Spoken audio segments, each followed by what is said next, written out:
coming today in not the best of weather. Let's hope it stays dry for the next 40 to 45 minutes.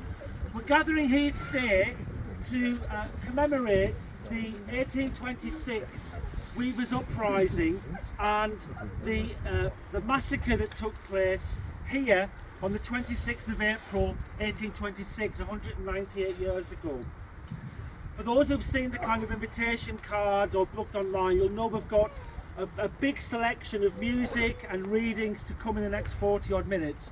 But I just want to start by giving you a little bit of context to the events themselves. So we refer to this as the Uprising because what happened here nearly 200 years ago was largely motivated by desperation and starvation. So we're in the middle of an economic depression at that time. People were out of work, people were starving to death.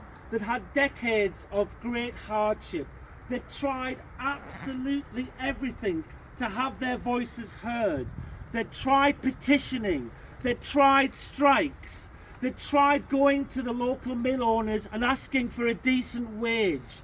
And then when their children were dying and their family members were dropping dead and dying of starvation and related illnesses, they hatched a plan in February 1826 to have a targeted form of protest against the power looms across the whole of the area.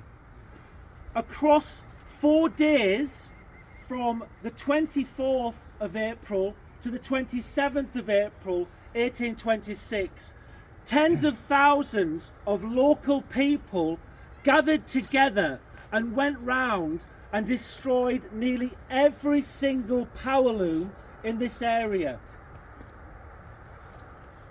On the first day, they started up towards Winnie Hill on the outskirts of Accrington and made their way through Oswald Twizel and down into Blackburn. The Riot Act was read a number of occasions on that day. Soldiers were present, and at the time people believed 3 people were shot dead in Blackburn, just near where Blackburn Cathedral is now. The uprising continued on the second day. This time it came from over Darwen and it went down through Hoddleston and over up through Pickup Bank and ended up where we would today refer to as Helmshaw Textile Museum. Once again the Riot Act was read. There were arrests, including the arrest of what is now a well-known woman called Mary Hindle, who was actually taken even though she'd only been looking for a child, even though she wasn't involved in the protests at all. And she was taken down to the New Inn in Haslingden and followed by a crowd of hundreds who basically demanded that all the people were released. The soldiers were trigger happy, but Reverend Gray, who was a local magistrate, decided to release all the prisoners. And a massacre was narrowly avoided. On day 3, people came across from Rottenstall and Haslingden and across the tops here, up towards Edenfield, and then came down the route close to where we started on Chatterton Old Lane with the Samba Band. There, William Grant read the Riot Act. There was about 3,000 people coming down. Ultimately, when people got down to here, they were met by about 20 soldiers, 6 of the Duke of York Rifles just by Aikens and Lord's house there, which was the mill owner's house, and they fired 600 bullets into a crowd of 3,000. At least 6 people were shot dead, and I'll name those later.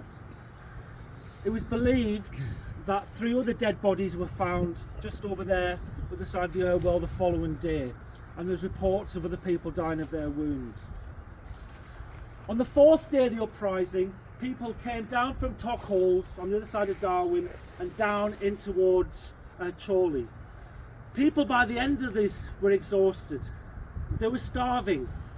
They were basically kind of a desperate plea for people to help them, for people to avert a mass form of death due to starvation. That was the reasoning behind the kind of uprising more broadly.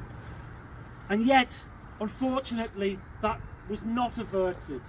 And there was, in the year following the uprising, there were thousands of people who died in this area due to starvation-related illnesses, including in East Lancashire area more than 1,300 children under the age of 5. And if you start looking at the older ages, that number increases exponentially. What we had then was a response here where people were absolutely desperate, trying to kind of send a message by destroying the power looms that they needed help and support.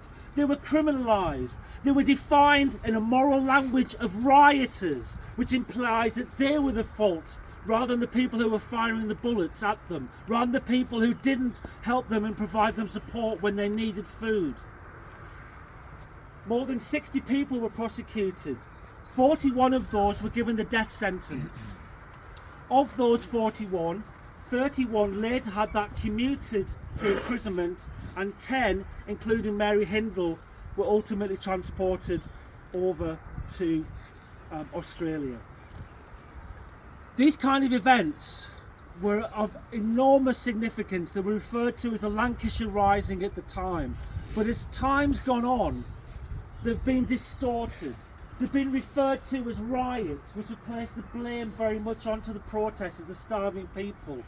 The notion of a massacre has been lost. Instead, as you can see on the sign there, they refer to it either as a riot or a fight. We need to reclaim that language.